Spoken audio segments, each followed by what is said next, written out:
देखिए टोमेटो की जो प्राइस है उसमें 10 से 20 रुपए पर केजी के हिसाब से हर रोज बढ़ोतरी होती है। और अगर आप कंट्री में मेजर सिटीज की बात करें जैसे दिल्ली, मुंबई, कोलकाता, चेन्नई में, तो यहाँ पर प्राइस 150 से 160 रुपए पर केजी तक भी पहुंच गई है। अभी ये तो बात टोमेटो की है, पर ऐसी बहुत सी चीजें हैं जिनके प्राइस पिछले कुछ टाइम में, अभी यहाँ पर एक वीडियो है, आप इसे देखिए और महंगाई पर आपका जो सोचना है उसे कमेंट बॉक्स में लिख के जरूर बताना। सब्जियों के दाम रॉकेट की तरह बढ़ रहे हैं। आज असलियत ये है कि इस देश में टमाटर 160 पे है, धनिया 200 की है, अदरक 400 की है, मिर्ची 400 की है, लहसुन 130 का है, परवल 80 का है, अरबी 80 की है, भिंडी 70 की है। आटा कॉमन फ्लावर के दाम में 46% वृद्धि हुई है। चावल 25 रुपए किलो मिलता था, अब 36 के ऊपर पहुंच गया है। दाल जो 72 की थी वो 160-170 के बीच की मिल रही है। सरसों का तेल 90 से दोगुना होकर 185 पार कर चुका है।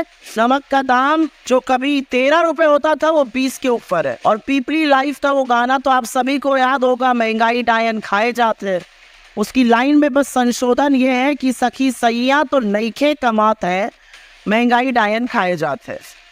कल बेरोजगारी के आंकड़े आए, 2 साल में सबसे ऊंचा बेरोजगारी का दर।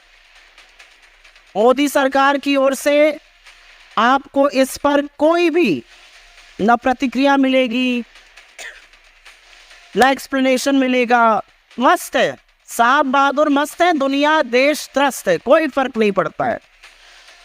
तो जो बेरोजगारी के आंकड़े हैं उससे समझ में आता है रोजगार कम है, उससे समझ में आता है आय कम है, और महंगाई जो कमर तोड़ रही है वो और ज्यादा तोड़ रही है।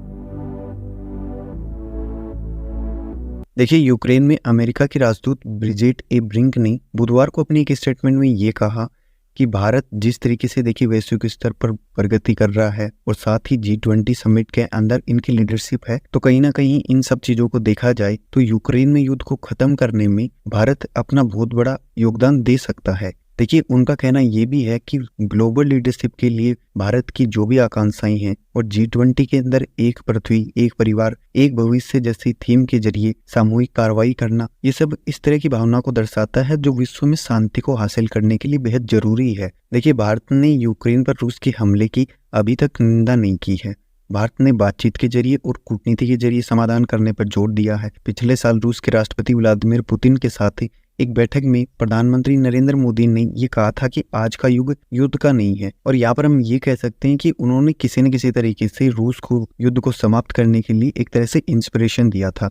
ब्रिंक का कहना ये भी है कि वो जानती हैं कि भारत के लोग संप्रभुता और क्षेत्रीय अखंडता की स्वतंत्रता के महत्व को अच्छे से समझते हैं। बाकी आपकी क्या राय है कि देखिए यूक्रेन और रशिया के वॉर को खत्म करने में इंडिया कितना अपना योगदान दे सकता है? आप अपनी राय कमेंट बॉक्स में लिख के जरूर बताएं।